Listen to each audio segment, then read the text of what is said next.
Welcome back खवातीन और आज़ाद। सुबह की सोच में आज हमने आपकी मुलाकात करवानी है एक बड़ी ही मुनफरिद शख्सियत से, क्योंकि पूरा पाकिस्तान घूमने की तो सबको ख्वाहिश होती है और वो उसके लिए मीन्स इकट्ठे करना स्टार्ट कर देते हैं। कोई अपनी कार पे जाता है, कोई अगर यहाँ से स्कर्दू जाएगा तो वो बाय एयर जाने की कोशिश करता है और इन्हीं मीन्स की वजह से हम साल में कभी कभार ही ट्रैवल कर सकते हैं। लेकिन पाकिस्तान में बहुत सारे लोग ऐसे हैं जो अब ट्रैवल के लिए बाइक्स का इस्तेमाल करते हैं। इससे पहले हमने बरीरा से भी आपकी 2-3 दफ़ा मुलाकात करवाई थी। वो तो माशाल्लाह से 70 लेके खुजरा पास तक पहुंच जाती थी। और अब इसी तरह की एक स्टोरी है पिछले 10 साल से जिस शख्सियत के साथ हम आपकी मुलाकात करवाएंगे। ये अपने बाइक पे पूरा पाकिस्तान घूमती है। पाकिस्तान का कोई ऐसा इलाका नहीं है जहां पे ये ना गई हूं और सबसे ज़्यादा नए इलाके ये एक्सप्लोर करने की कोशिश करती है। मैं बात कर रहा हूँ ज़ीनत इरफान की, जो कि आज हमारे साथ मौजूद है। और ज़ीनत इरफान को आप खुद भी देखते होंगे, पहचानते होंगे, एक जानी मानी शख्सियत है। Thank you so much Zeenat for joining us. सबसे पहले तो ये बताएं कि सबसे पहले तो हम आपकी जर्नी पूछना चाहते हैं, कैसे आपने ये स्टार्ट किया, हु इंस्पायर यू, किस तरह से आप क्या रोल मॉडल था, आप कैसे सोचा कि मुझे मोटरसाइकिलिस्ट गर्ल बनना चाहिए? पहली बात तो ये है कि अस्सलाम वालेकुम and thank you so much for having me. जब भी कोई कहानी होती है, हम जब भी किसी कहानी के बारे में सुनते हैं, the first thing that we hear is of a story line and a dream.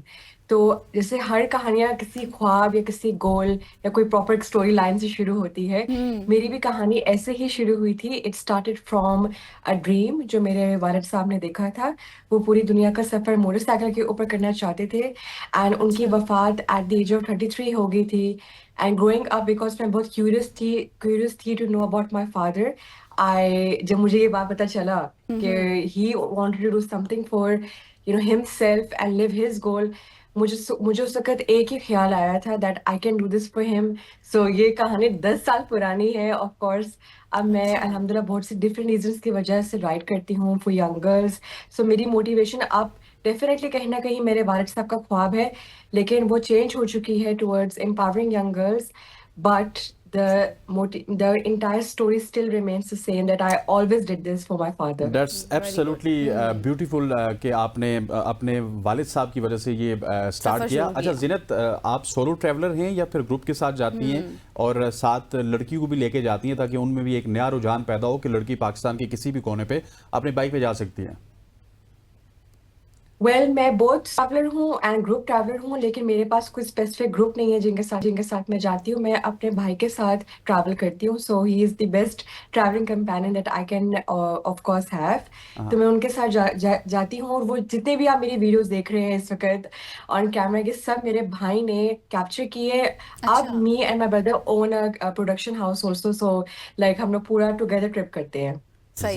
And what type of motorcycle do you prefer, जिस पे आपको लगता है कि मुझे अब बहुत मजा आने वाला है, इस मोटरसाइकिल को मुझे लेकर चलना है? एक हमारी मार्केट के अंदर कैटेगरी होती है एडवेंचर मोटरसाइकिलिस्ट की। तो अगर मेरे पास प्रॉपर बजट हो और प्रॉपर रिसोर्सेज हो तो मैं डेफिनेटली जाऊंगी फॉर अ यामाहा टेनरी और एन अफ्रीका ट्विन, जो बहुत महंगी मोटरसाइकिल्स है स्पेशली पाकिस्तान में।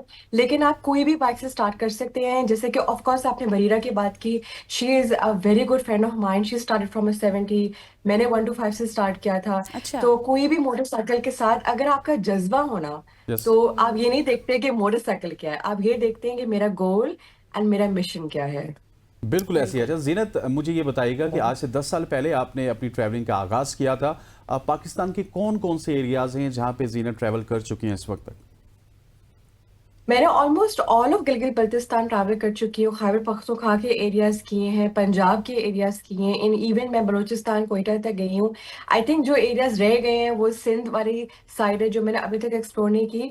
और मेरी फेवरेट इनमें से, जो एक बहुत मुश्किल से मुझे चूज करना पड़ता है, इस परसान वैली। तो ज़्यादातर मेरा हमेशा होता है ट्राई कि मैं चित्राल की तरफ जाऊँ, because this belt is my favourite. जो शंदूर घाकूच वाली बेल्ट है, ये कुछ ऐसे नाम हैं जो अक्सर आप मैप खोले ना आपको नजर आएंगे, छोटे छोटे गांव होते हैं। So I think almost all of, अब तक तो मैंने ऑलमोस्ट सारा गिलगित बल्तिस्तान कर लिया होगा फॉर श्योर। सही हो गया। और अच्छा ज़ीनत, ये बताएं, क्योंकि उनकी दोस्तियां भी होंगी ज़ीनत की लोगों के साथ, बिल्कुल लोग पहचानते होंगे इनको कि ज़ीनत आ जाती 10 साल हो गए हैं उनके पास, एक टाइम पीरियड था। अच्छा ज़ीनत, मुझे ये बताएं कि इस तरह की आप ट्रैवलिंग करती हैं, दूर दराज इलाकों में जाती हैं, एक्सप्लोर करती हैं, कोई हैपनिंग, कोई स्ट्रेटजी आपके साथ कभी हुई हो? इफ सो तो what did you learn from them, क्या कुछ सीखा आपने उससे? यस, आई थिंक मेरी 10 years ऑफ राइडिंग करियर में एक ऐसा वाकया हुआ था मेरे साथ जो मेरे साथ आज भी like it's very fresh in my memory. इस 2016 में मैं गबराल वैली जा रही थी। ये अच्छा। स्वात कलाम और बहरीन से थोड़ी आगे एक वैली है, और वहां पर सनसेट का वक्त हो गया था और हम सनसेट के वक्त वापस जा रहे थे, अपने जो हमारा गाइड था उसके घर जा रहे थे। रिकमेंड ये किया जाता है कि आप सनसेट के बाद ट्रैवलिंग मत करें इन एरियाज में, बिकॉज अंधेरा होता है तो of course it's dangerous.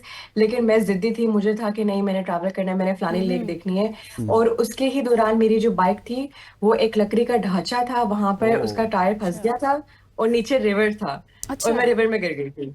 Oh my and goodness. आप लोगों ने सुना होगा कि शुमाली इलाके में अक्सर अगर जब लोग अगर कोई रिवर में गिर जाए तो कभी कभी वापस तो आना तो लाश भी बहुत नहीं मुश्किल मिलती। है उसके लिए। हाँ, आई नो। एंड ये हुआ, ऐसे नहीं हुआ, ऐसे नहीं हुआ। अच्छा। The most I think I was very lucky was because कि मेरे साथ मेरा गाइड था, तो मुझे तो लगा था कि ऐसे हो जाएगा ना कि अब तो सही। किसी को मेरी लाश भी नहीं मिलेगी। ओह लेकिन माय गाइड ज्यादा वाज बुरे सो बुरे काइंड, ही ख्यालात माइंड जंप्ड में इन द घूम रहे होते हैं। रिवर। सॉरी। मैंने कहा बुरे बुरे ख्यालात आ रहे होते हैं कि बस अब तो सब हाँ, खत्म अब हो पता गया, नहीं क्या हो कलमा पढ़ जाएगा। लेना चाहिए। वो तब तक नहीं आते जब तक आपके साथ कुछ इस तरीके का वाकया बिल्कुल ना हो। तो एग्जैक्टली। आई थिंक मुझे एक और जिंदगी मिली थी, बिकॉज वो बहुत मेरे लिए एक ऐसी चीज थी जो बिल्कुल। आज भी मुझे याद है। इट अच्छा वाज वेरी जीनत, स्केरी। मुझे मुझे शॉर्टली ये भी बताइएगा कि एक बाइकर के लिए जो बाइक पे सफ़र स्टार्ट करना चाहता है, लोग आपसे बहुत ज़्यादा इंस्पायर भी होंगे, आज भी आपको लाखों लोग देख रहे होंगे, तो बाइक्स के लिए बहुत सारी चीज़ें भी होती हैं, बाइक्स के गैजेट्स भी होते हैं, उसके बाद अगर आपका कि टायर पंचर हो गया, उसका सामान भी आपके पास होना चाहिए, तो ये कहाँ से आप इजीली बाय कर खरीद सकते सकते हैं, हैं। आपको मिल सकते हैं? Well, good question. And as you can see, ये मेरा रैक भी मैंने यहाँ लगाया हुआ है, जी जी। इतने सारे अब मेरे पास जैकेट्स हैं कि कबर्ड में भी जगह नहीं होती। वेल, द फर्स्ट थिंग जो मैं हमेशा कहती हूँ इज कि हमारी मोटरसाइकिलिंग कम्युनिटी में ना एक रूल फॉलो किया जाता है जिसको हम कहते हैं ATG, all the gear all the time.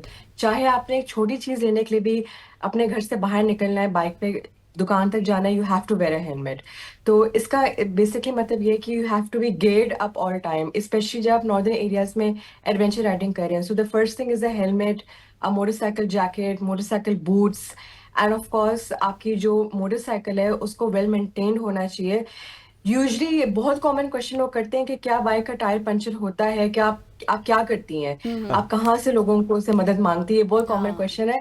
And the answer is कि इट्स वेरी रेयर। अगर आपने अपने बाइक को सही से मेंटेन किया हुआ है ना, तो बहुत रेयर होता है कि आपका टायर कहीं से पंचर हो जाए। अगर हो भी जाए तो मोस्टली जो लोकल्स होते हैं ना वो अवेयर होते हैं कि यहाँ से कोई ग्रुप गया टूरिस्ट का, तो वो आपको अक्सर हेल्प कर देते हैं। तो मेरे साथ ऐसे बहुत दफा हुआ है कि मेरी बाइक का, इतनी दफा तो ये भी हुआ था कि बाइक का पेट्रोल खत्म हो गया। बिकॉज जब हम शुमाली इलाके में होते हैं तो usually motorcycle requires more fuel, because वहां पर कम एयर होता है, ऑक्सीजन कम सही। होता है, अच्छा जान जीनत, लगती है हमारे बाइक पास को, वक्त चूंकि you know कम all है, that. आपने अब शॉर्टली और प्रिसाइज करके मुझे इस चीज का भी जवाब देना है कि what advice would you give to other womens जो इस चीज में इंटरेस्ट है या फिर आना चाहती हैं, उनको किस तरह से आप मैसेज देंगी?